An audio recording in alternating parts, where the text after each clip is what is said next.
I am Walter Lynn, the honor and burden of being co-president of the board at CHSA. I want to extend a hearty welcome to you for taking the time. I think it's still a wonderful Saturday morning to make it here. We have a really good opportunity here to hear from a preeminent scholar who has a long history of friendship and connection to CHSA, for which we are deeply indebted. So I look forward to hearing Dr. Chang's talk today. Only started to read the books. It's amazing. So I encourage you. Sorry we ran out of books for sale, but if you leave the name later with us, we'll work for you with the same discount that we gave to people who are already purchased. Anyway, again, a warm welcome to all of you. How many here have been to CHSA less than 1 or 2 times? Anybody? Wonderful, wonderful. Thank you for coming. We've been around for 63 years, and we have a history of having the mission to try to communicate the stories of Chinese Americans in this country. And I think today's speaker is the best example of what we're trying to do. And that is simply to make the stories of the past to collect, preserve, and disseminate them. Not so much from, say, an archaeological perspective, but from the perspective of trying to understand why we are where we are today as Chinese Americans, and what hope we have for the future with that understanding. So, quick few introductions. People in the audience. I want to first introduce Connie Yu. Raise your hand, Connie. Connie is an emeritus member of our board, a long time supporter.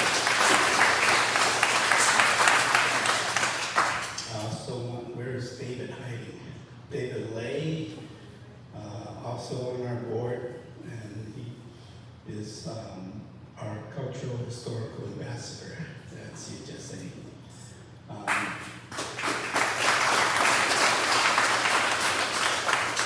And the other last member of the board here tonight is Dr. Wilka.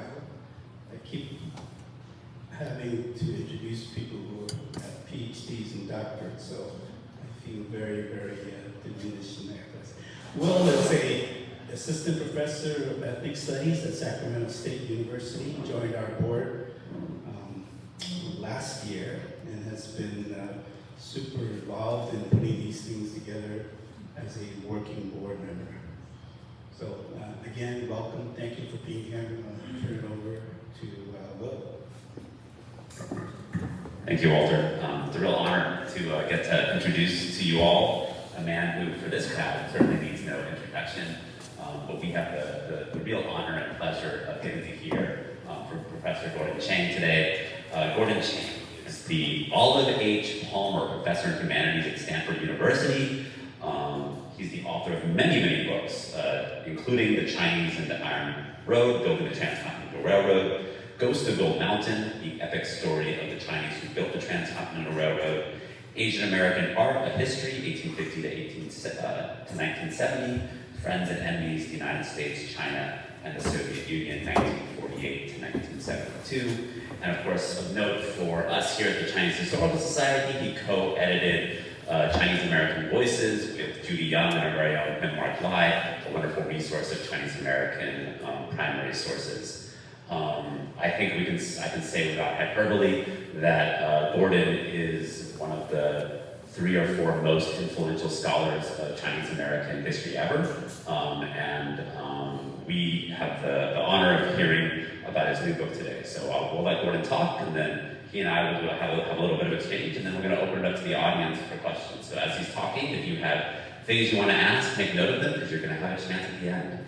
All right, so without further ado, Gordon.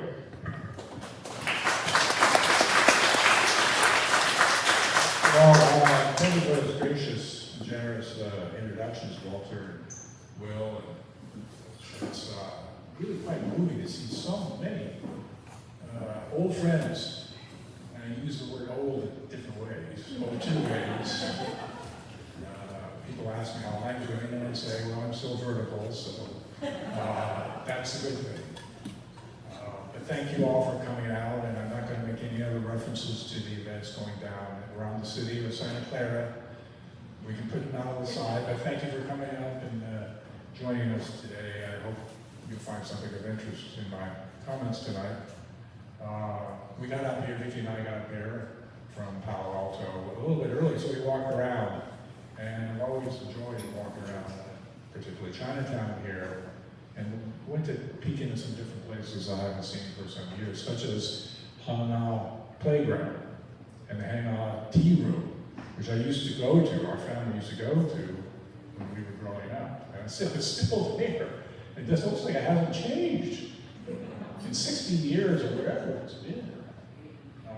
Although the playground has changed, and now it's basketball courts instead of I'm saying these things just to make references. Some of you may know this, but it used to be a tennis court there, and that was enjoyed by people in Chinatown. My mother used to play there, and I remember when I was just out of college and living in San Francisco, we went out to Golden Gate Park to play tennis at the tennis courts out there. And the fellows overseeing the tennis courts said, no, you really, there's a tennis court in Chinatown. Why don't you go out there? And even though the tennis courts in Golden Gate Park were free, so lots of different associations. Well, I'm going to talk today about my new book. It is a bit of a conceit because I get to talk about myself, but I hope that by doing so, I can share with you certainly aspects about my own life, my own journey as an academic, but also features of Chinese American history. So let me start here, and this is the cover of the book. And it's called War, Race, and Culture. It's a collection of 15 essays that I've completed over my career, something 30 years.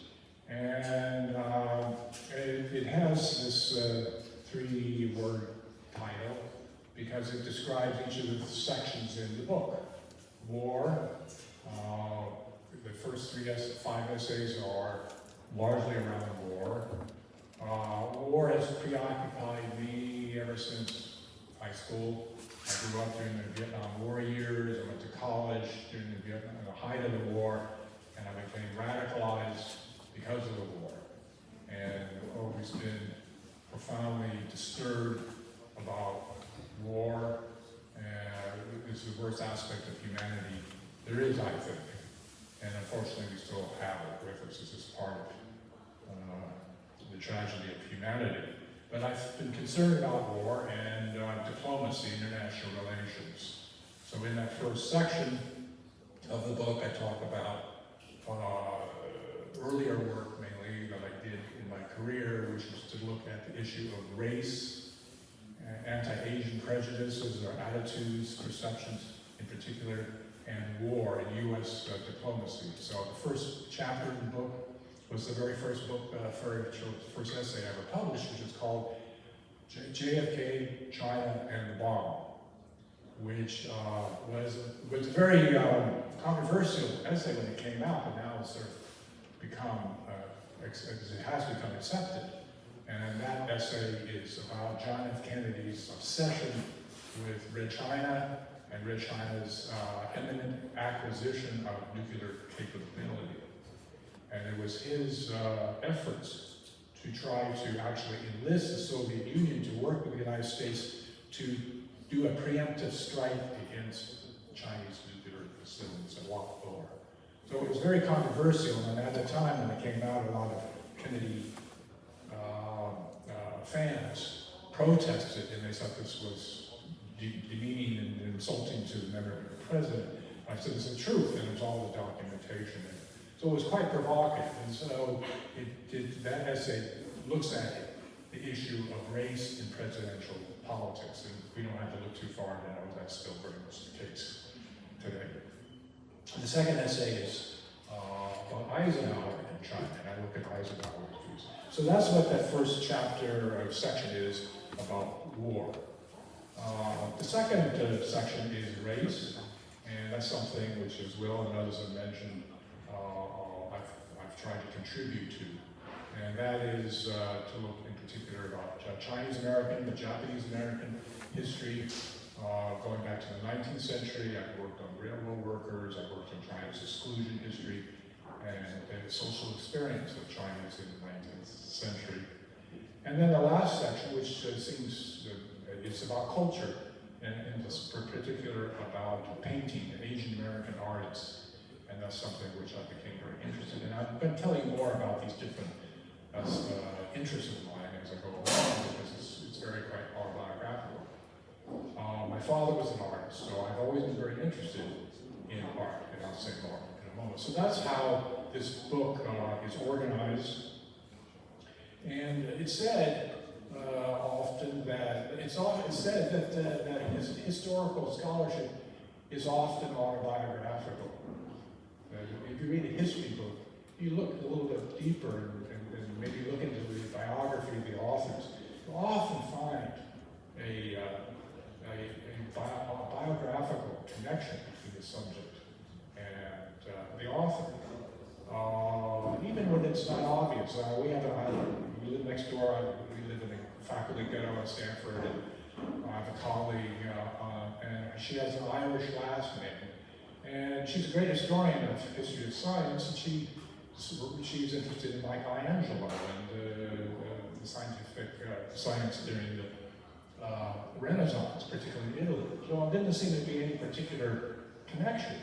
But then I learned that her mother, and her mother's side, she's Italian. And so she became very interested early on in Italian history.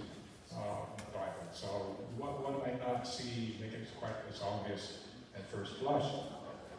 But this work of mine is quite autobiographical, and I talk about that with an opening essay in which I review the course of my journey as an academic. Something which I never really thought I would wind up doing. In high school, I have to tell you that history was the worst subject I ever had, and many of you had that too. I hated history in high school because it was just so boring and all full of just fact, what happened when there, and I always say as a joke to my students, and I'll quiz you, the kind of history that we're given in high school. Who was buried in Grant's tomb? And to some of the students, actually, Stanford students, I pose that to them, and they go, huh? Well, who's buried in Grant's tomb? Well, they don't get it. I hope you get it, unless we think about it for a while. In any case, that was the kind of history. So the kind of history I like to do is really go more deeply into the social context, the history, and ask questions about why, and to make interconnections. So with diplomatic history, often diplomatic history is just talking about bigwigs making decisions, and I was very interested in trying to think about the mental context of the presidents, in particular Kennedy or Eisenhower, and what they thought about Asia, Asians, and how that affected their foreign policy decisions, including the war in Vietnam. But that's another story. So that's sort of the connection of how I was interested in high politics, diplomacy, and race, and then art, which also has another dimension of both race and diplomacy, which I'll talk about more in a moment. Well, I came about this topic when I had the great fortune of being a fellow down at the gorgeous Huntington Library down in San Marino, right next to Pasadena. And this is one of the main buildings on the Huntington property. It is a former mansion of first Collis Huntington and then Henry Huntington. We're not far away from the Huntington Hotel, Huntington Bar, and that's because Collis Huntington was a partner of Leland Stanford as one of the directors of the Central Pacific Railroad. And Huntington, Crocker, Hopkins, and Stanford all became enormously wealthy, some of the wealthiest men, because of the profits they gathered from the Transcontinental Railroad, which I think all of you know was constructed principally by Chinese laborers. You know, I've written about this. 90% of the construction labor force on the Transcontinental, on the Central Pacific line, were Chinese. So that's an immense story, which we should all know about. But that story and the legacy of what the meaning of that labor was, I call it violence of that labor, resulted in the beauty of mansions and gardens and museums such as you see here with the Huntington Library and Stanford University. It is, truth be told, I mean, Huntington is a gorgeous place, and I recommend you to go see it, including they have now this Chinese garden, which is quite fabulous. When I was there as a fellow, I had the idea of some time to reflect, and I said, let me actually put together this collection of essays, because I know that a lot of people don't know my full career. Some of the diplomatic historians know about the first part, about, as I mentioned, about war and diplomacy. Those in Chinese American history or Asian American studies know about the second, and art historians know about the third, but they don't know about the other 2/3 of the kind of field, the range of work that I've done. So I thought, again, out of conceit, sort of, to say, I want to put it all together so no one can not have the opportunity to see kind of the range of my whole work. And so that's what I did there, in addition to joint gardens. Now, very quickly, Will mentioned some of the titles of my work. It does span a wide range, and I look back at them, and I'm actually quite struck at times that did I actually write all this stuff? But I'm going to share it with you. So part of it, as I said, I've been very interested in international relations and diplomacy. So my first book was this Friends and Enemies in I Saved China and Soviet Union. It was very high-level stuff about the relationship of the three states during the time of the Chinese Revolution and the Cold War up to Nixon's visit to China. So the prelude to Nixon's visit to China. But I continued to be interested in U.S.-China relations, and some years ago I came out with this book, Fateful Ties, A History of America's Preoccupation with China, which looks at something like about 400 years of America-China relations, 350 years or so, in which I look at the place of China in the imagination and the thinking of prominent Americans from the very earliest time, from colonial times, from Jamestown, people we don't know, or even from Columbus. I mean, you may never pronounce Christopher Columbus, and you can go on Coit Tower, and there's a big statue right there of Christopher Columbus looking out towards the west. It's kind of odd to have a statue of Christopher Columbus in San Francisco, and he's looking west. But that's because Christopher Columbus was going from, as was said on his card, he goes to the east by way of the west. Go to the far east by way of the west of Spain, to go across the Atlantic, and then of course he bumps into North America. But his motivation from going from west to east to the far east was because the Spanish regions were looking for a better route to get to Asia, China in particular, and the wealth of Asia. So America itself was born out of the fascination elite Europeans had about the Far East and China in particular. And I traced that thought all the way through to today, where I argue is that many Americans have a preoccupation with China, both good and bad. But there are other books, I won't go through all of them as quickly. I've studied Japanese-American internment, and I looked at this book on a Stanford professor who was at Stanford, had undergrad, and taught at Stanford, and had to go to incarceration in 1942 and talk about his life there. Will mentioned the book, my collaboration with Judy Young and Mark Lai, which is really quite a high point in my life, working with two of the greats. And we produced the Chinese American Voices, which is primary documents, speeches, letters, statements from Chinese Americans talking about their life in America. And I'm proud of that work. also thought about Asian American politics, and many of you know, it's great to see old activists here, that I've been very active myself in radical politics for much of my life, and continue to think about politics of Asian Americans. And then these other two books here, one, a posthumous collection of work by a good friend of mine, Yuji Ichioka. He was actually a graduate student at UC Berkeley in 1968 and coined the term, literally, Asian American. He was working to organize a demonstration, and he was talking to some other Berkeley students and said, what are we going to call our contingent? We can't call ourselves Orientals against the war. It just keeps so we came up Asian Americans against the war. So Asian Americans invented it, or it stuck. But Yuji was a great pioneer in Japanese American history.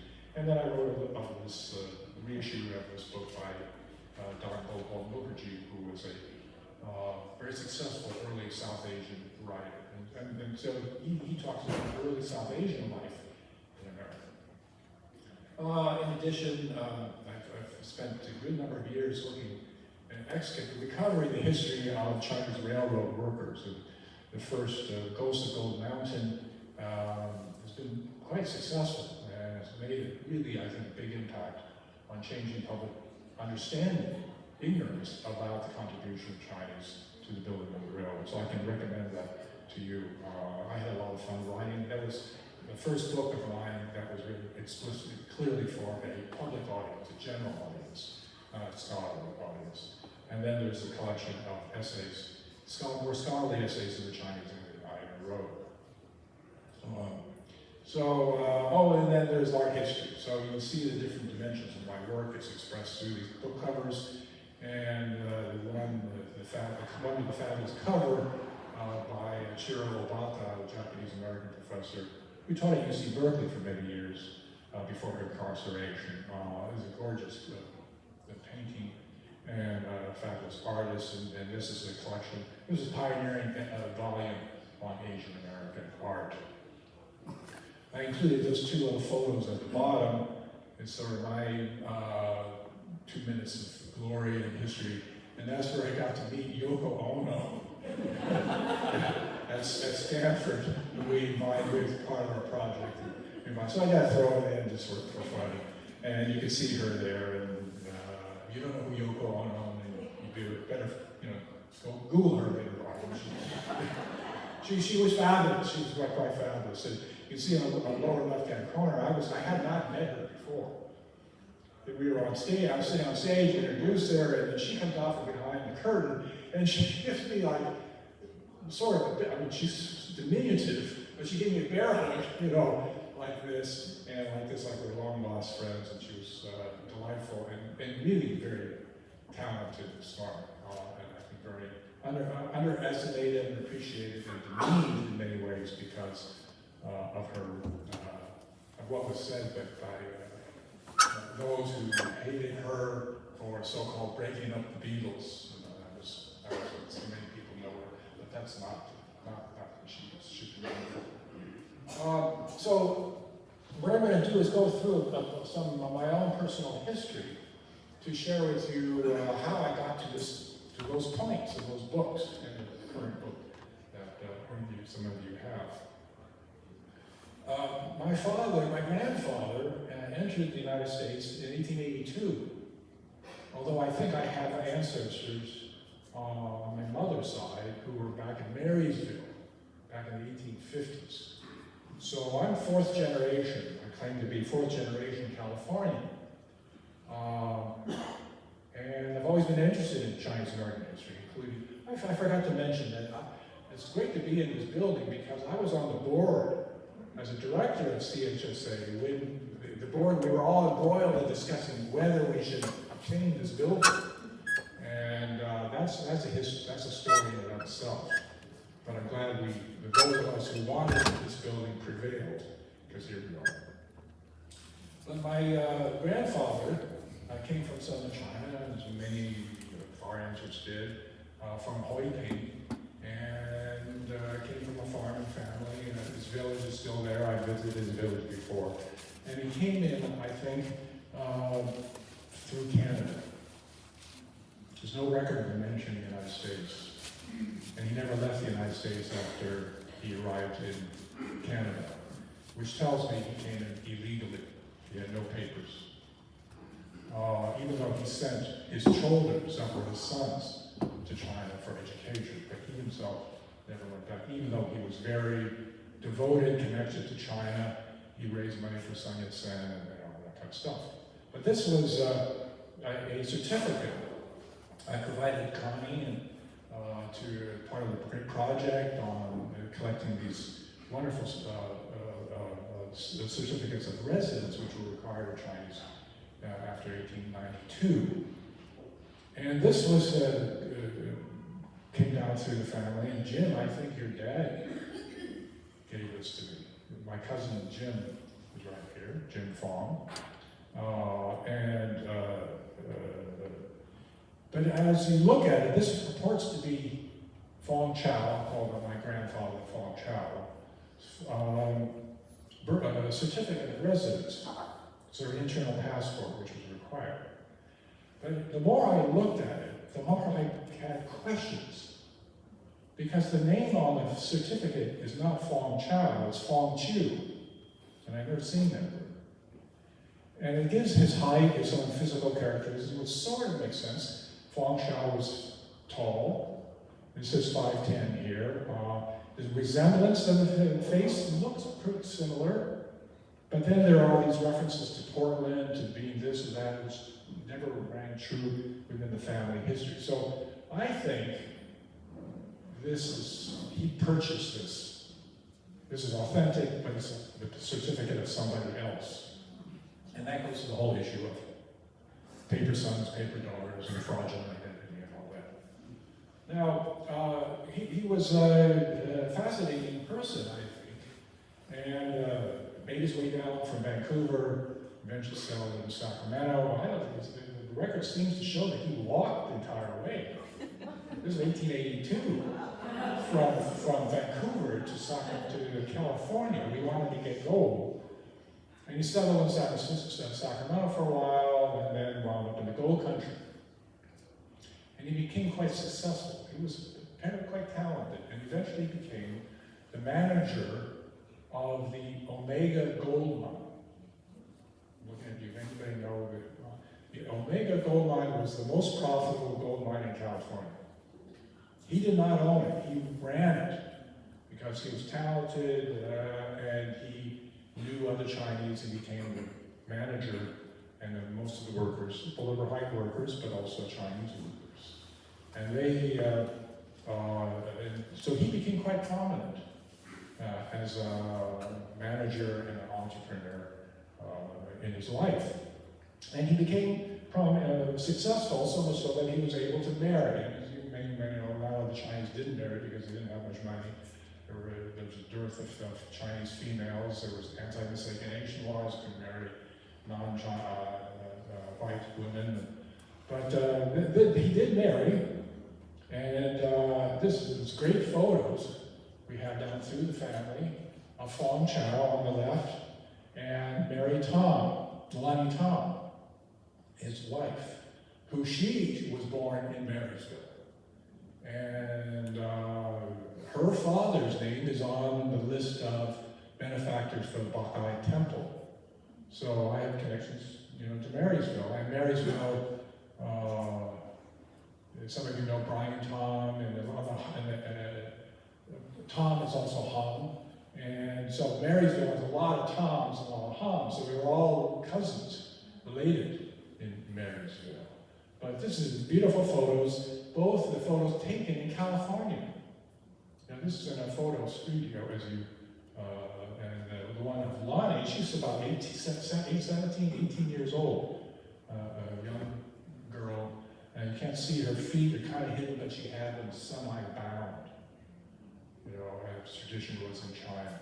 But not completely bound, but she was disabled because of the binding. And I really have a lot of affection and curiosity about her, but we don't know as much about her as about Fong Chow. She eventually had, I think, 11 children, and she raised them. Half more were born, and she was brought up in this town right along the South Fork of the Yuba River, a town called Washington. And it's a great town, and we've been there, right? You remember going there? So we had the farm on my mother's side, called a farm, so we had pilgrimages to go out to our ancestral village, which is, because images aren't very clear up here. I guess we can't do anything better. It's right along there. And Chinatown was right in here. It was a fairly large section right here. And to this day, people walk around this area and they find artifacts, shards of ceramics, and pieces of cloth, left over from the Chinese. There used to be like 500-600 Chinese were living in this area, one of the largest Chinese communities during the gold years. And he was very prominent here, had a home, and many of the workers lived there. But I love this photo here of Lonnie with her firstborn, Theodore. Anyone want to guess where the name came from? Theodore, very good historians here. Yeah, Theodore. So he was named Theodore, the next was named Alice, the next was named Hiram, the next was named Taft. Jim's dad, Taft Long, who used to be a bank, worked in South Chinatown. Anyway, that was the convention. My mother's name was Helen Wilson, daughter and wives of the presidents or the presidents and Governor Hiram Johnson himself. But this was of Teddy here. And I love this photo. This was taken in right 2 blocks from here by a Chinese photographer. There are a lot of Chinese photos, shots. And right here, as you can see, I call this a Chinese American Mona Lisa. Because she's got this beautiful expression on her face.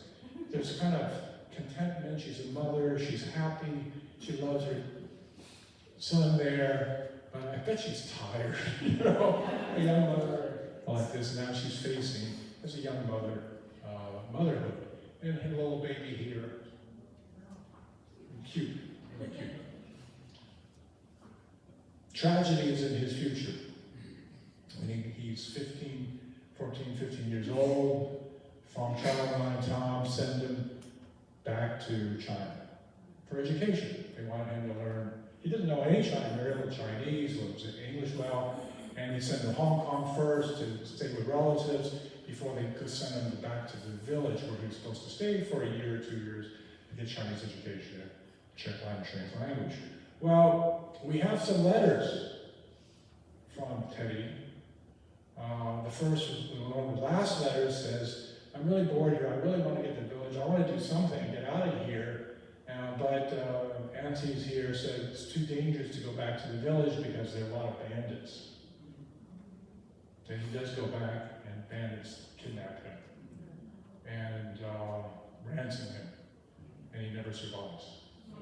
So poor Teddy dies there. But all this is sort of, my history, but it's Chinese American history, and I think many of you can kind of understand that and know aspects of this kind of history. Well, Fong Chao's story is told more, and someone can get this through a very early book, one of the earliest books on Chinese Americans, called China Gold. This is a cover of it. It was published in 1954, and written by Teresa Sparks, who was a school teacher at the Gene Parker School, and now also a few blocks. It still exists, doesn't it? The Gene Parker School? Still a few blocks from here. So she taught at the Chinese school and became friends with a fellow school teacher, Alice Fong, who was my auntie. I'll talk more about her in a moment. But Alice, as it says right here, she teaches at Gene Parker School where 90% of its pupils are Chinese Americans. So that was during the time of virtual segregation at the time. So she wrote this on the basis of what has been said when she came to visit Fong Chao grandpa and the family when now they moved to San Francisco, and she heard all the stories about his life, and she recorded it and put it down in this book. Well, around the time, this is a little bit earlier than when she built the book, wrote the book. This was probably in the late 20s, 1920s. I love this photo too. I think I can be proud and brag. I think it's a pretty good looking family. and Jim, I think your dad looks like a movie star right here. Here. And there's grandpa, grandma, and others. I don't know any other relatives here, but someone you should know is this person here. Anyone recognize her? That's Alice Fong Yu.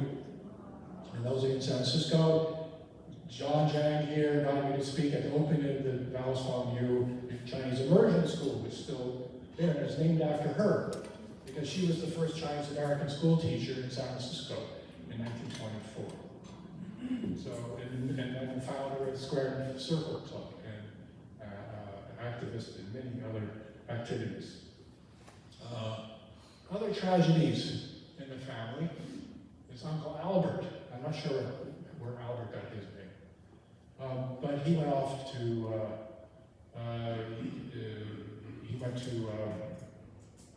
forget the name of the school right now, back east. It was a Christian school. I think he was intending to go into the ministry, but World War II came, he enlisted, he went off to war, and he was killed in Alaska, Batu. And if you go over to St. Mary's Square, where they have the list of the Chinese Americans who died fighting in World War II, his name's on there. So very, very sad. Now, I'll mention just a diversion here. You can see, here's Alice, and this is Dolly G. I don't know any of them Dolly. She was a pioneer in San Francisco, Chinatown, and then she worked with the first Chinese American females for work for Bank of America, something like that.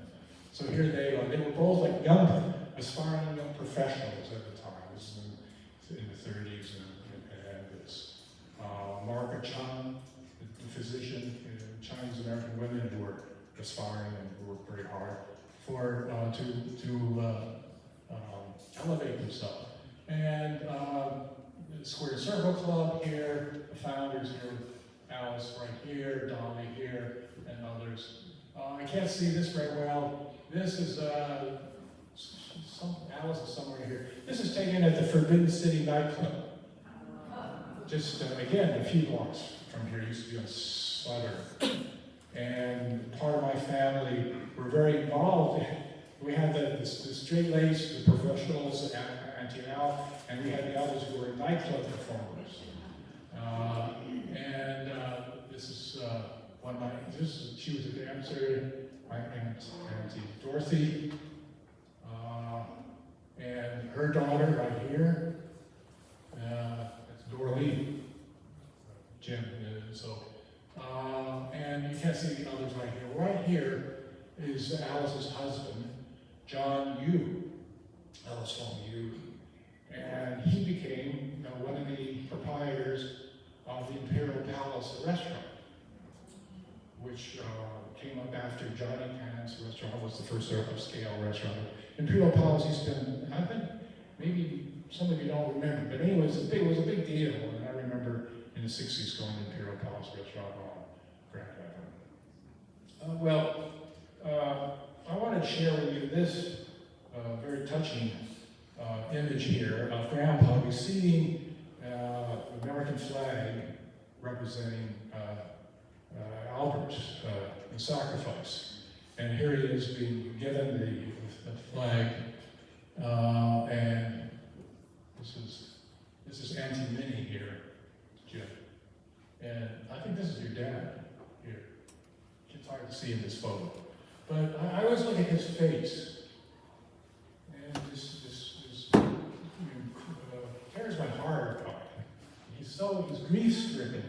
that his son was given to the country in war, and he himself is illegal.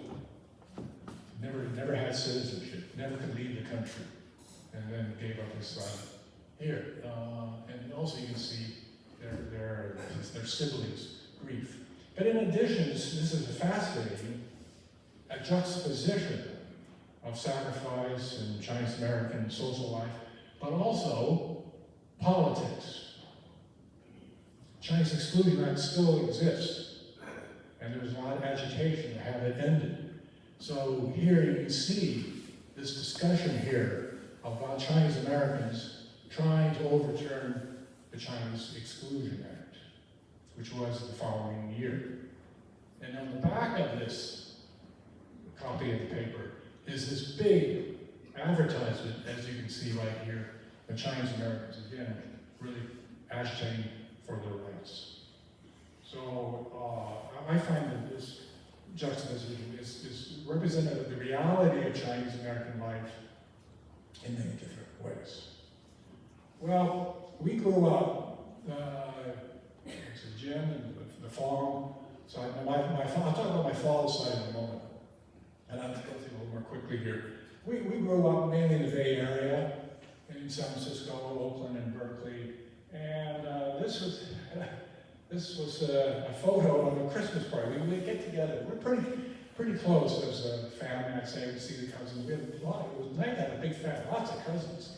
So you can see this was actually Alice's home in Oakland, where we had the Christmas party that year. The house was right across the street from where the Children's Hospital is. And I'm right there in the middle. Oops. I'm there in the middle. And Jim, I don't know where you are. There's your mother. There's Auntie Dorothy. There's Auntie Marty. The guys, the fathers, uncles are up here. My father is here. Now I'm going to mention that one. Can you see yourself, Jim? I don't know where you are. Maybe in the front. Somewhere. Am I wearing glasses? I don't know. Okay. I don't know. In any case, I don't know who's here. This is weird. I don't know if it's stuffed or it's a person with a mask on. One of the cousins, maybe it was Alan. I don't know. So anyway, this is what we looked like in the 50s. Chinese American. You know, we're all, now there's one person who I won't mention and point out. Didn't know about her, some details until after she passed away a few years ago. She had come in as a paper donor, fraudulently. She came in under someone else's papers. Lonnie Tom's sister's papers. Lonnie Tom's sister had been born in the United States. Lonnie Tom's sister went back to China. Lonnie Tom's citizenship papers were sold or given to this person, and she came in as a prostitute. And she'd been a prostitute in her early life. And got out of it, she married and but I never really chatted. I remember trying to speak with her. She couldn't speak English, very much English, but she would always come very sweet. Didn't find out until she passed that she'd been a prostitute. Well, my father was first generation. He was from China and an artist and became very accomplished. She came from the Hangzhou, Shanghai area and very accomplished as an artist. And here is him before it. One of his most famous paintings is my father here, called 100 Doves of Peace. 100 Doves or Messengers of Peace, which he created in 1940 in Chongqing. And it is, he created it for Franklin Roosevelt. And it was gifted to Franklin Roosevelt with a colophon by Chiang Kai-shek, which is right here. And so it was given by the Chinese government to Roosevelt as an effort for the Chinese government to try to develop relations with the United States, which was not yet in World War II. So my father, this was the U.S. ambassador to China, the president of the university he was at, the British ambassador, and those of you know Chinese history, H.H. Kung, who was very wealthy, he was a finance minister China. So this was the painting, the beautiful painting. It's now the American property. It's the property of the American people. It's held at Hyde Park in New York. Well, this is again conceits. I mean, this is me right here. I think I'm a cute baby. And my mother and father right here. This is taken, I think I was born in Hong Kong. In fact. My mother and father got together, they developed a relationship. When he came over in 1941 to promote U.S.-China relations, friendship in a time of war. And so when he was here, Pearl Harbor came, and he was stuck here for 5 years. And during that time, he met my mother, who was bilingual. She grew up in Vallejo, San Francisco, and actually graduated from UC Berkeley. And played tennis, as I said, over here on the tennis court. And here we are at home. My father painting, always very popular. My mother, my brother, and myself. And unfortunately, he's quite ill already at the time. And within months, a year after this painting, he passed away from cancer. But we grew up in Piedmont, and most of you know where Piedmont is. At that time, it was a very comfortable place. It was 99% white. It was not as expensive to live there as it is now. But we had a very nice home and grew up again in a very sort of traditional American way, where you see here, I'm a Cub Scout, learning American ways, and then here's my brother, myself, a handmade American flag. So there was nothing indicative at the time to give any sense that we were odd or outballs, or maybe we just really wanted to fit in with our community. And here is my photo. If you look closely, you should be able to find me. Can you find me? You can't find something to say you can't find me? Look hard. I'm the only non-white person in the photo. What? Oh, our eyes can't see as well. The eyes can see, okay, that's all right, that's fair. Yeah, here I am. Whoops. Right here. So, all the rest, traffic control, making sure the kids don't cross, you get run over in the crosswalks. So she's the captain, and I think we're the lieutenants or something like that. But something in me at the time already, as I reflect back on it, was there was something in me that I wanted to stand out. And so I say, despite or maybe because of my minority, really minority status in the community, I wanted to stand out in some way. So very early on, I started to go for these positions. So I say, despite of or because of. So I graduated from Piedmont High School. I did very well, and I was elected to give the valedictorian speech at the commencement. And I was elected and got different awards. You see here, Elizabeth von Pergo and myself got these awards, and we were both elected most likely to succeed. In our graduation ceremony, there was a class cartoonist who did caricatures, best looking, best day, best blah, blah, blah. So he did best, most likely to succeed. Elizabeth von Pergo, and myself.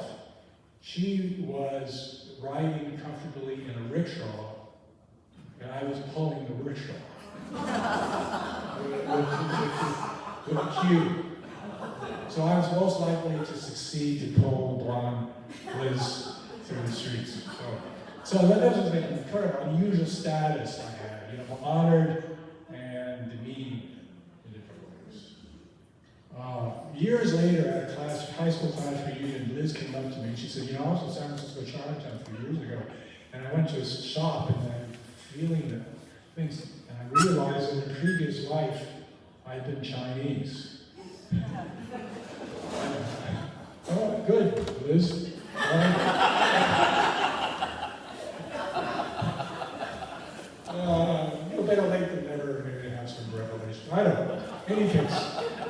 So I went off to Princeton. I didn't go to Stanford. I got in there. But I went to Princeton. Very hopeful. One who had been inspired by John F. Kennedy. This was now 1966.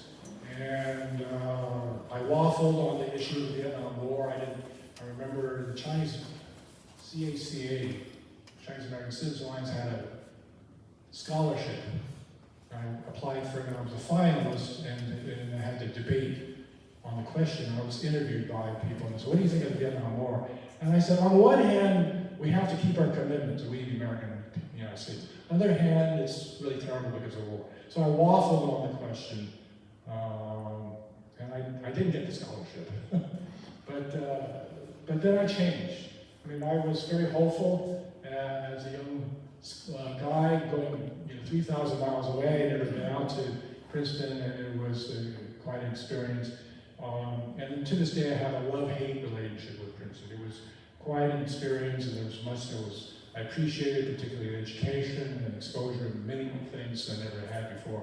But it was also really a terrible place. It was really elitist, racist, very, very conventional, traditional. It didn't make some stereotypes. A lot of Southerners were there, and never seen Confederate flags before flying from windows. And this was now the beginning of racial change and transition. There were 800 men. It was all men at the time. Five Asian Americans out of 800. About 15 African Americans. One Puerto Rican, one guy two from Hawaii. And that was it. And now all the rest were white. Are international students. I think there were more international students from Asia than there were Asian American, and pretty close. But in any case, it was very traditional and backward. And so I became quite alienated from school. And so I try to find my community. And I began to change my own views about the world, including the war. And as I say, the next picture shows what happens to you when you go to college for 2 years. Yes, sir. I changed.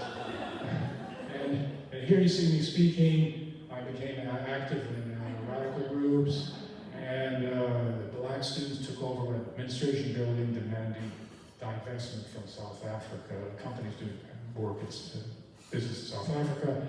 And I spoke outside to support them, along with my buddy Doug Seaton at the time, who was not a pirate, and he was not somehow damaged in a fight. He had pink eye that day, so, but it's a great photo. And it looks like for the Princeton alumni, the barbarians are at the gate. So that was transformative. I never changed.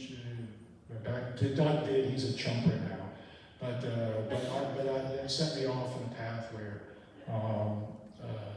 which I still on today, which is to think about my life as devoted to trying to make a better world and confront issues of racism, imperialism, and war. I still think back as a somewhat fondly, and just some photos here of our commencement ceremony. Again, it's hard to see. Here's my mother, very proud. And I didn't have two girlfriends. I had one girlfriend here, Terry, who was from Queens, and Suji Lee, who was one of the first women to graduate from Princeton. Her parents are here, somewhere in here. They ran a Chinese restaurant. I mean, this is what Chinese American life was like at the time. Well, very quickly to end, I'm sure, take these photos out of sequence here. I will just say this. After graduation, I continued my radical politics. I lived in New York City for a while, moved back here to San Francisco.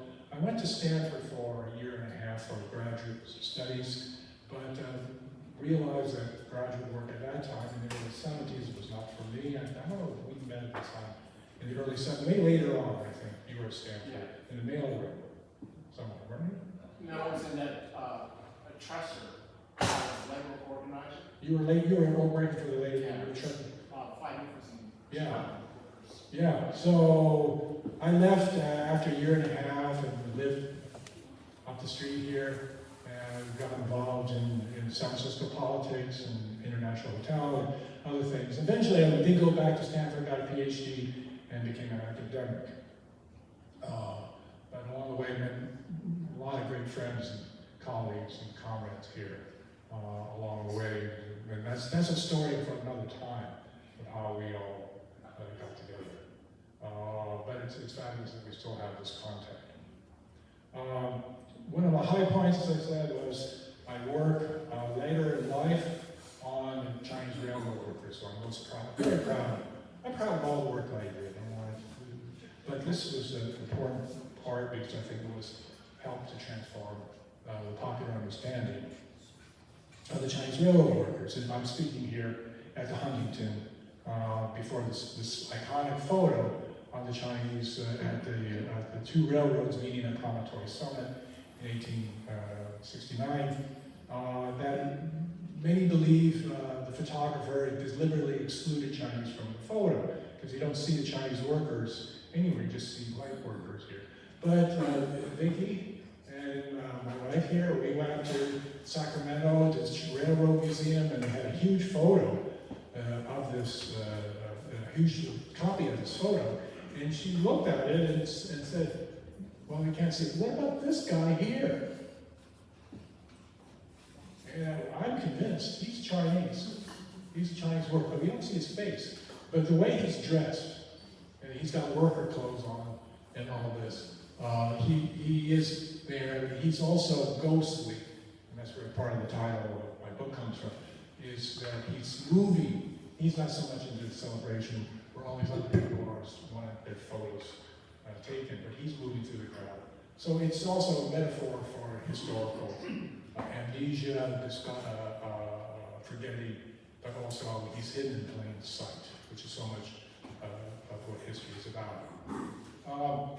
Lastly, I continue to speak about different things, and here I am at Stanford, and I appreciate being at Stanford. I like doing my railroad workers because it helped to place Leland Stanford's history and Stanford University's history in better context instead of just some mythology. I spoke with Eddie Wong, our old friend, that many of you know, and Eddie lives in recently. And Eddie, some time ago when I was on this project, Eddie grew up in Los Angeles, and his parents were laundry folks. And I mentioned to Eddie that I was working on railroad workers. And I said, you know, there's this story that circulates among the Stanford people about the origin of the university. Because I heard the story when I was following one of the tour groups that goes through, takes prospective people curious about the university. And the tour guide, in all her enthusiasm and ignorance, said to the tour group, do you know why Stanford University's roofs are red, tiles are red? And she said, that's because Jane Stanford, Leland Stanford's wife, Leland Stanford Jr.'s mother, she said that she wanted her son to be able to look down from heaven and to see his university. That's the story. So this myth thing about the family and their benevolence and all. So Leland Stanford Jr. died in his teens tragically. So the university is founded in his name. Eddie said, you know, my mother said to me, Eddie once said to me, Eddie, do you know why Stanford University's roofs are red? The same question, literally the same question. And I said, no, Mom, you know why? Because they're stained with the blood of Chinese railroad workers. I couldn't, I'm not making that story up. You know, how this contact. we have among ourselves and stories that are circulating, different ways of thinking about history. Well, lastly, just to tie up here. I still have paintings from my father, and once we were going through and looking through these, and I was looking through and said, oh, you know, which one we're going to keep and give away, or this was a small painting. And I looked at it, and, oh, you can't see it. Well, right here, it's cut off. It said, completed by John Cushy at Stanford University. But he visited Stanford in 1944 to display his painting and exhibit his performance artwork. And he visited, and he was right in this building, right here. And my office is right over here. So I look out from my window, literally, and I see where my father had been many decades before. So that's my story of how my own personal journey, my associations with friends and relatives, life circumstances all come together and produced this book. So thank you for listening, and great to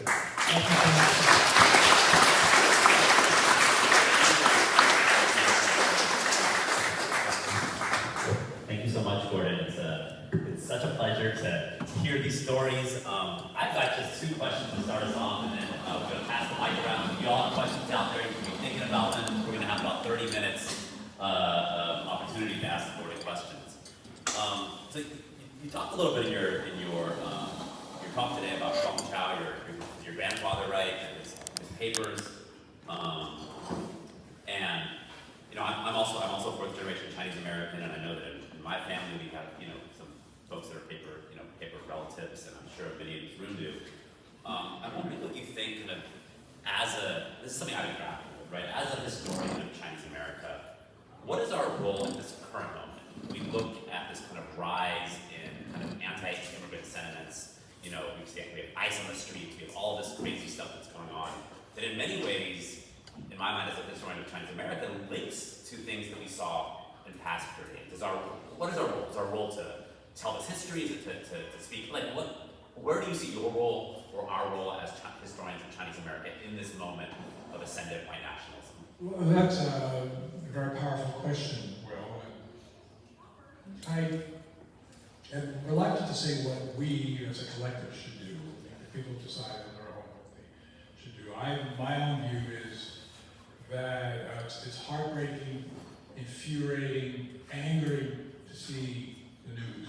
And I'm fearful every day to wake up and look on the news feed, because there are such horrors like there.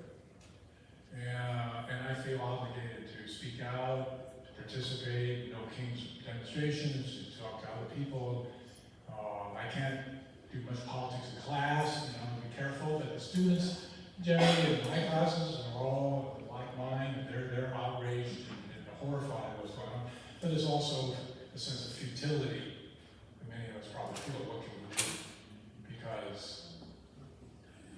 in Minneapolis, at least, it's fascism, I think, on the streets. And you have ICE, and maybe some of you have also heard these things. You know, I was talking to somebody about this, and I was saying, you know, what really worries me is not just Trump, but what happens after Trump. And what about all those militias, people who are involved in January 6th, all those organized nationalist groups, armed groups, and my interlocutor was saying, you know, a lot of them have gone into ICE. They're now ICE people. Most people we used to see. And now they're getting paid, they carry the guns, they kill people, they do all the stuff they want to do. But now they're legally, they can do that legally. So I think it's, for myself, I think looking at history, looking at today, it reminds us that we're all connected to other people, immigrant groups, other social groups, progressive-minded people, and that we need to just try to find ways to organize ourselves to fight against the terrible things that we've seen. Yeah, and just on that vein, like, do you feel that when you talk in your book, you mentioned it here a little bit, that you were and you were an activist, right, for a while. You took time off to go and to teach at maybe college and to organize. Do you have advice? I mean, I work with lots of young people. You work with lots of young people. Do you have advice for younger generations that are coming up? Like, I mean, it's a different moment, but are there things that you learned in your own kind of like decades on this earth that you could kind of like? Decades on this earth, okay. I had a number of young students who are activists in Klein, and they come and say, tell us about the past, tell us about the things that you did in the organizations you were involved with. They want us, they're looking for answers of what to do today. And I say, I can give some general thoughts. But I said, you got to figure it out yourself.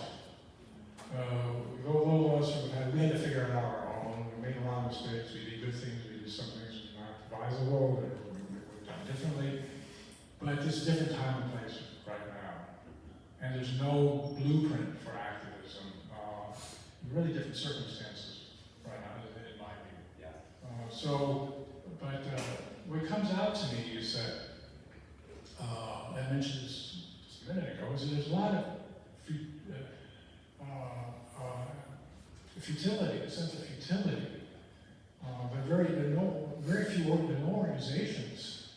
There's really no coherent oppositional thinking or ideology. You look back in the 60s and 70s, it was overwhelmingly different. So, millions of people were organized in many ways.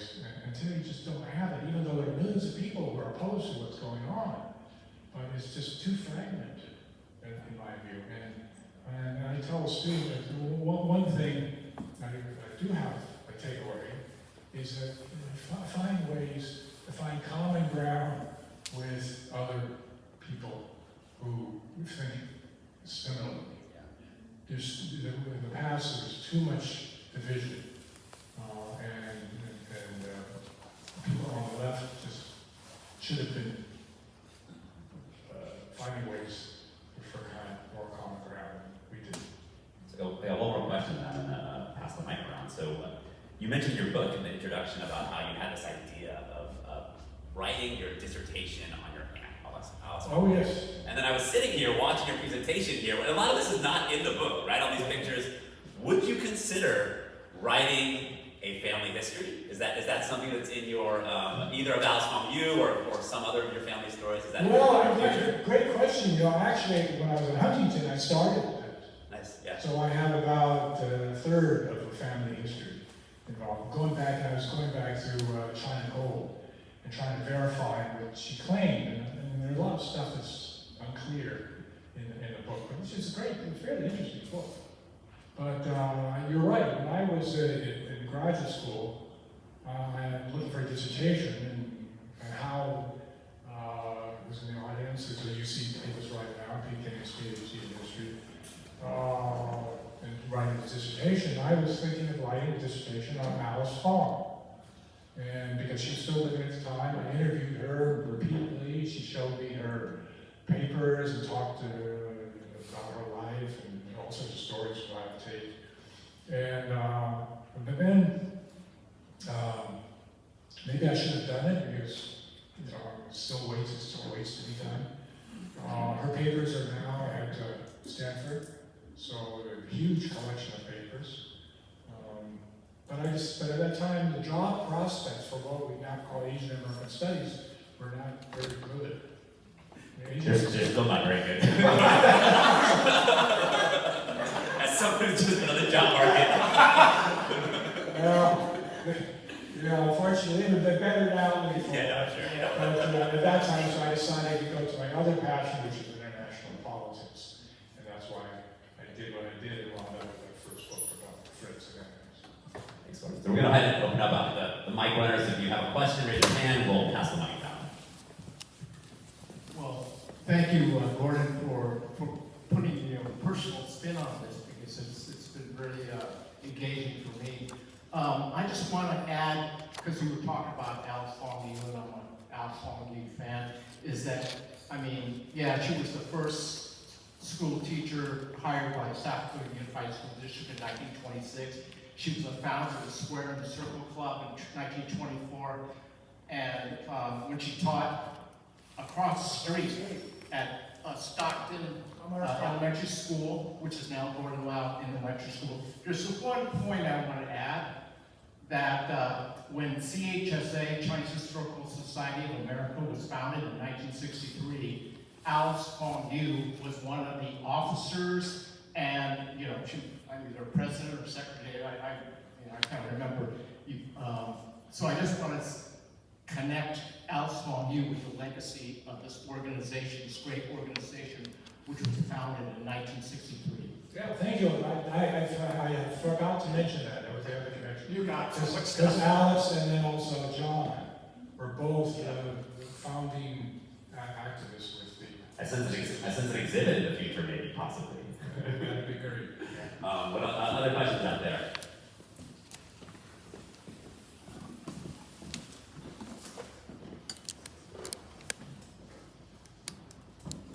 Hi. Hi. Yeah, I also graduated from Piedmont High School. Oh. Yeah, a different time, but I'm wondering if you're aware of the Deering family. Deering? Deering. Doesn't ring a bell. They were the first African American family to buy a house in Piedmont. In 1924, a mob of 500 people showed up at their house demanding that they sell their house and leave. I didn't know that. They planted bombs in their backyard. And this story was buried. I never heard about it when I was growing up. And I'm sure you didn't, obviously. And it's just come to light within the last, 10 years or so. But there's going to be a dedication to the Deerings at a public park in Piedmont coming up this summer, is what I've heard. Thank you. Thank you for sharing that. That's really important. In my time at Piedmont, there was one black family. The Williamsons? Williamsons. Okay. So you've heard about that. Sure. And I was close with them. Tom was the eldest son. Okay. And he was a year or two before me. He was a 4-letterman in high school, and also he went to Harvard, became a Rhodes Scholar. He was a brilliant guy, great guy, and became an attorney later on. But and his brother went to Harvard, his sister went to Radcliffe, really. But he used to talk about, he was this star halfback or something, and a football player, well known, and he also was valedictorian. So he was sort of like a role model for me. And he would say that when he would, on parties, for the weekends and people would drive around, police would stop, say, who are you? This is Piedmont, do you really belong here? And that kind of stuff. Yeah, the neighbors wanted the Williamson family out too. Yeah. His father was a doctor for the Army. And how much better can you get than that, right? Thank you. Thank you. I have a question. Sure. In your Hey, Warren. I was going to ask you this question, except maybe in private. Well, my friends here.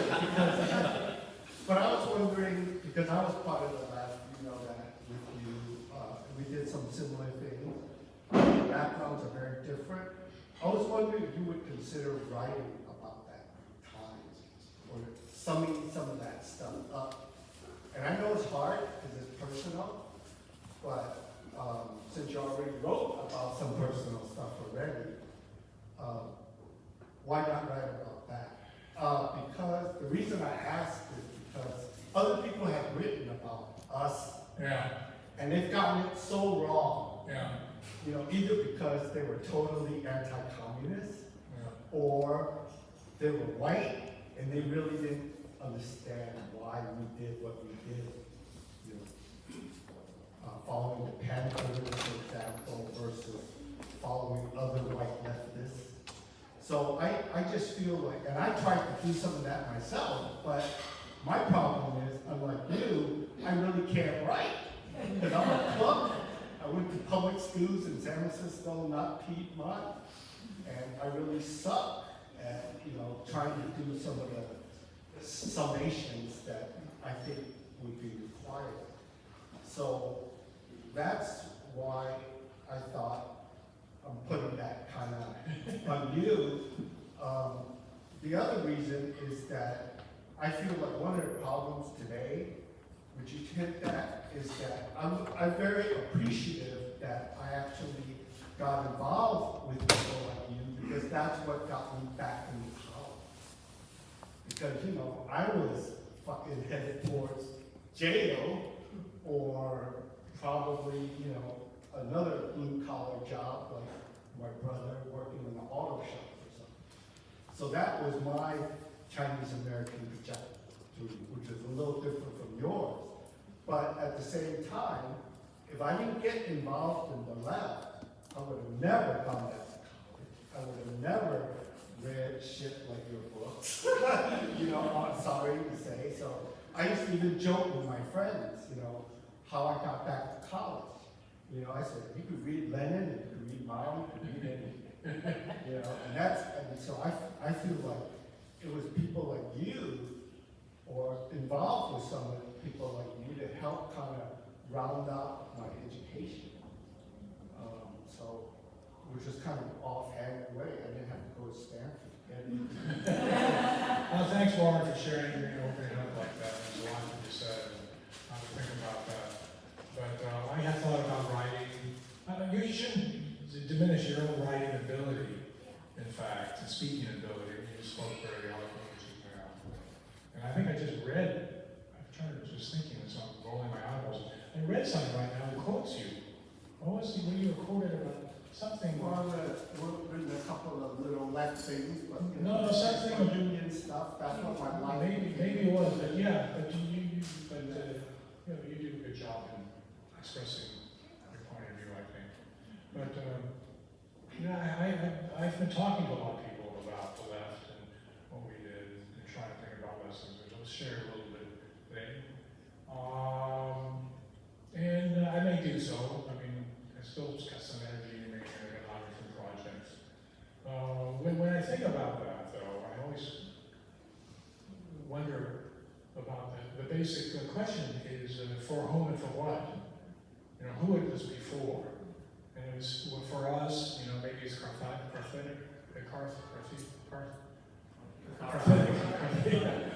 you know, to get at something from the past, try and share stuff that, you know, hopefully will be lost in the future.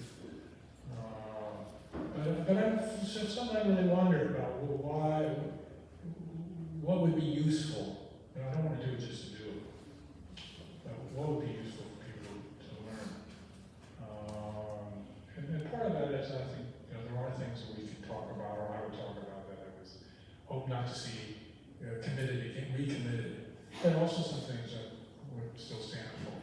So I started off the book, actually, you know, saying that for me, writing history has always been a moral enterprise.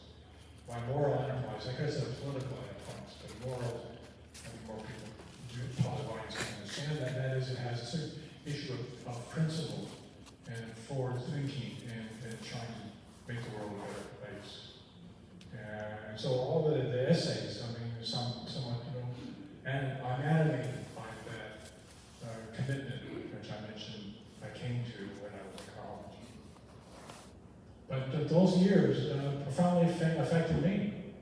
And you mentioned you meeting me, but meeting you and meeting others affected me and grounded me.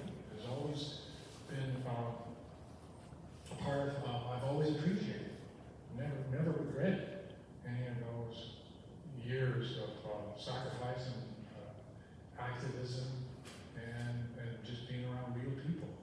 And so I think that has had a very deep effect upon my own scholarship at the highest levels.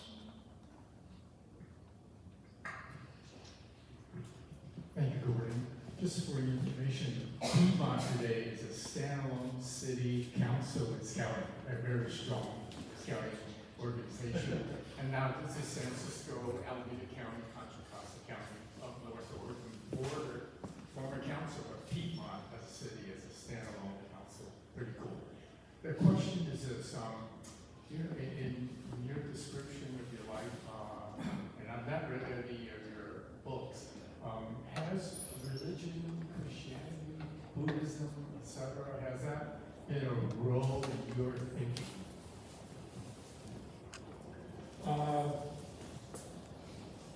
I was baptized in high school. Part of my community was Christian. My family, the Fong family, were all Christian, and I was singing at Christmas time, and showing the folks, we sang, Silent Night, Little Drummer Boy, and this kind of stuff. I didn't go to church, none of us ever went to church regular in my family, but I used to hang out at the Chinese Community Church, and during summers we'd go to church camp up in Calaveras County.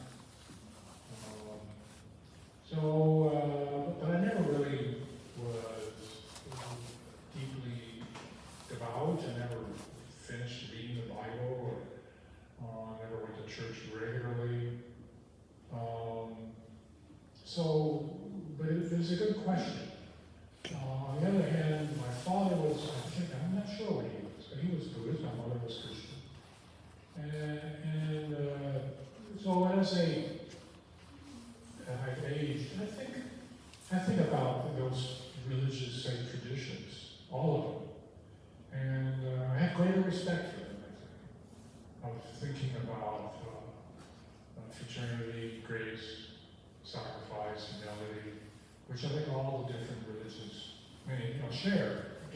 Forgiveness, peace. So in that sense, I think indirectly you could see that in my life. Thank you. We have time for maybe one or two more, so we'll go.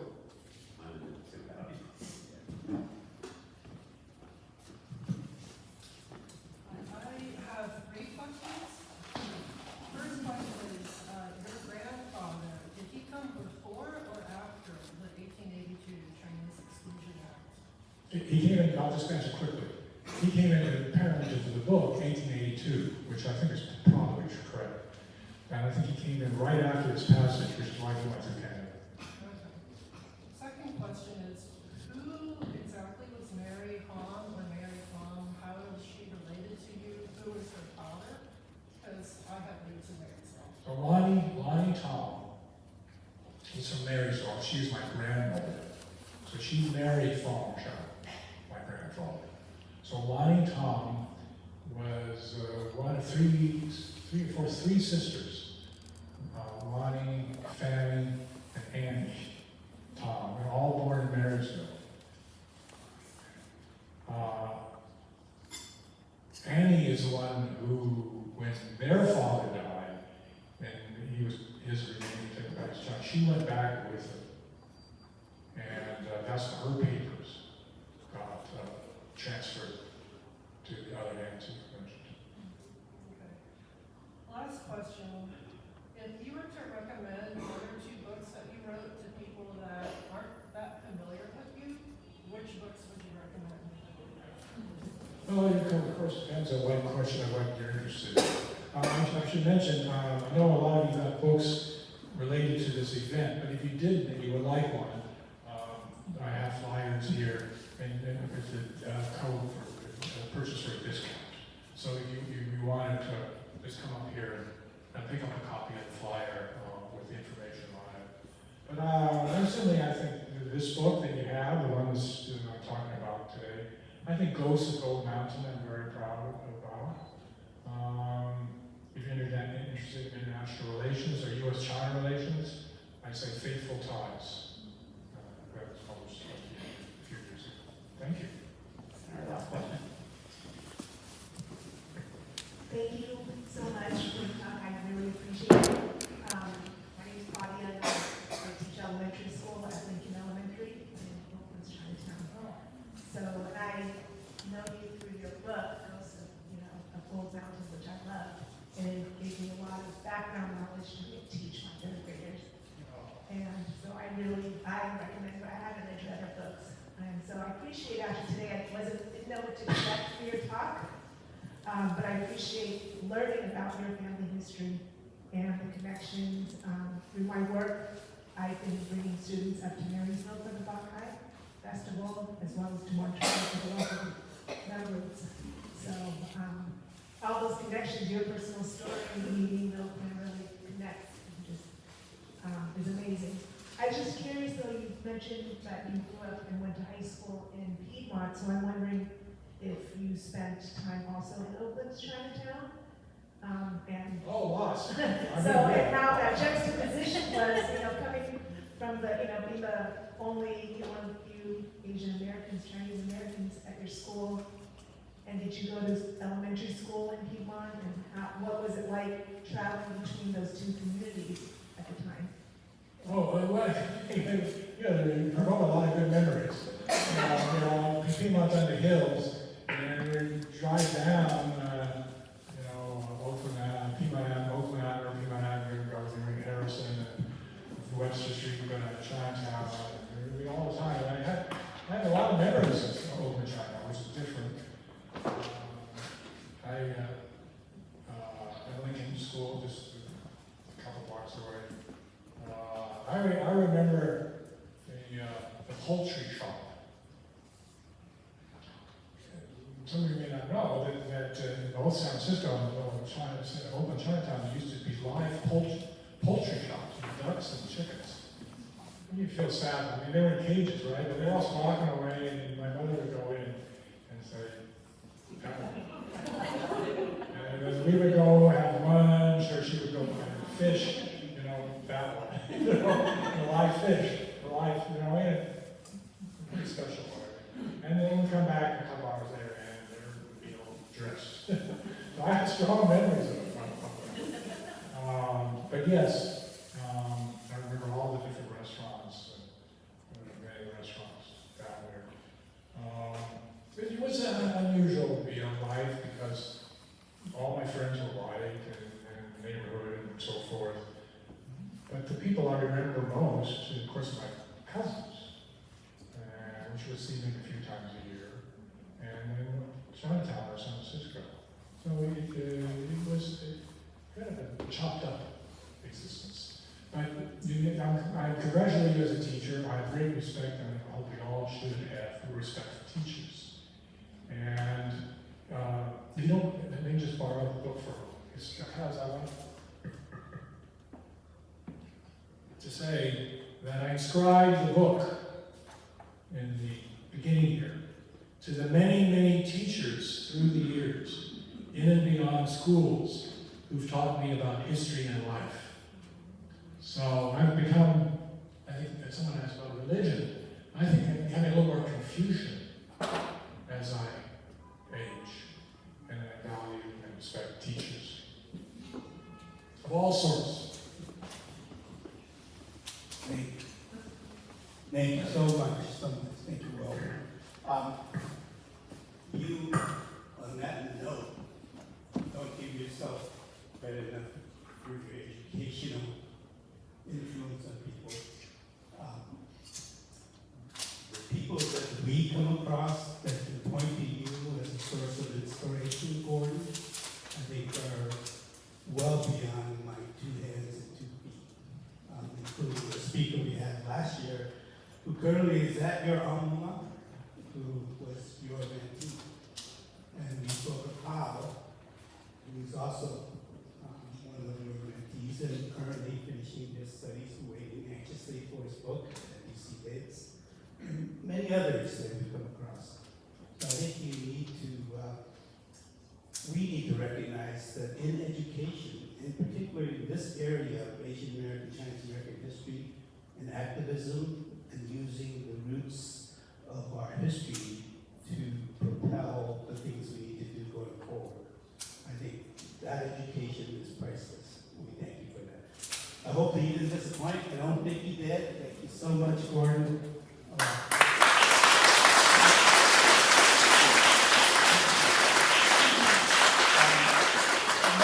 Another of Gordon's mentees is Joseph Ning, who happens to be my daughter-in-law's father.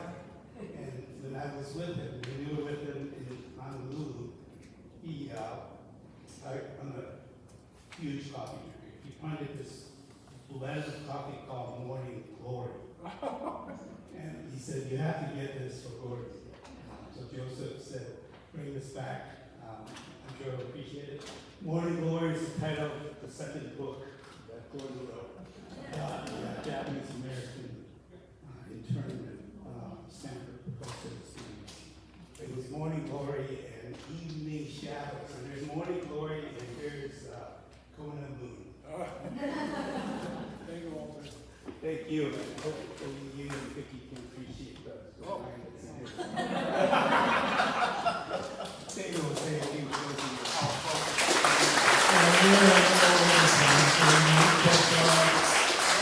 We're having a reception immediately after this with a lot of food.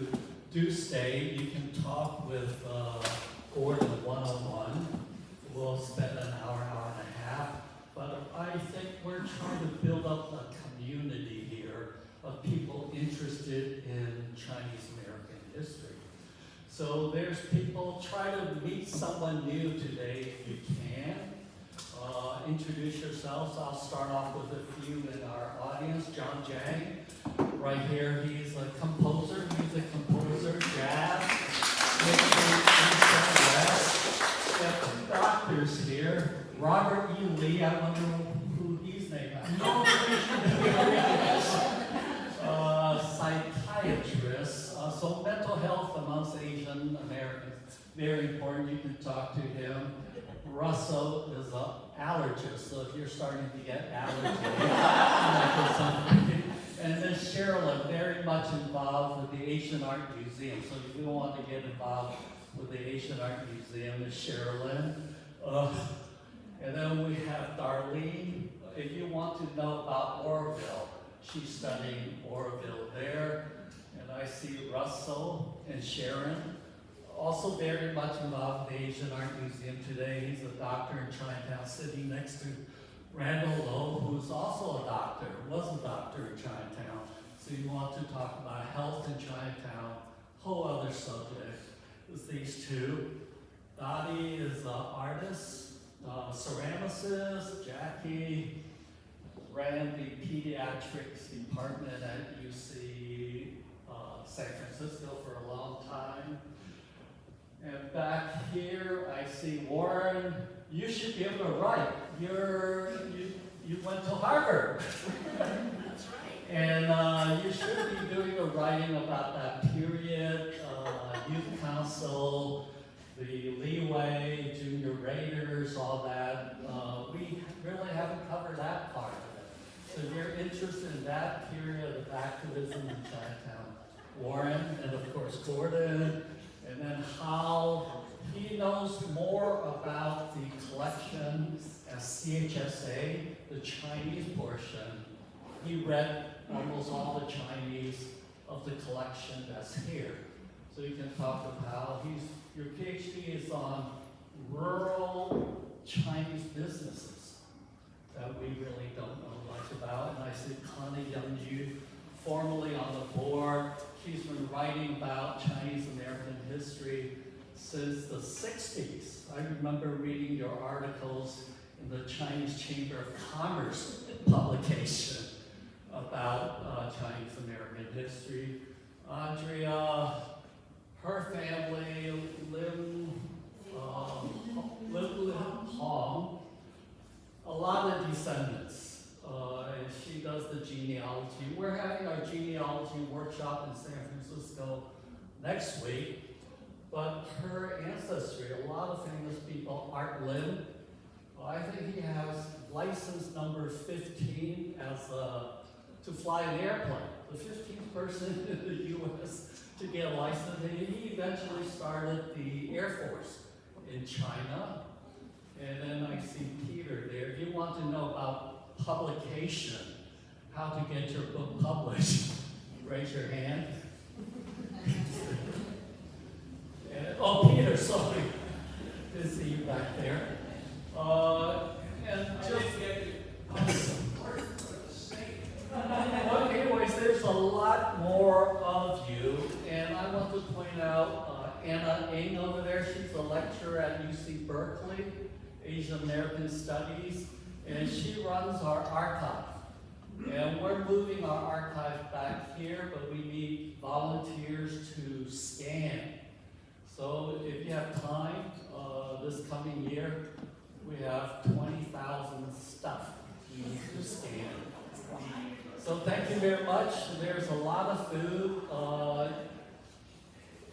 It might get crowded, but you can go to the yard out there, eat different places you can find, but do meet someone new today, okay? And then you can, of course, talk with Will Gordon. Let's give them another big hand.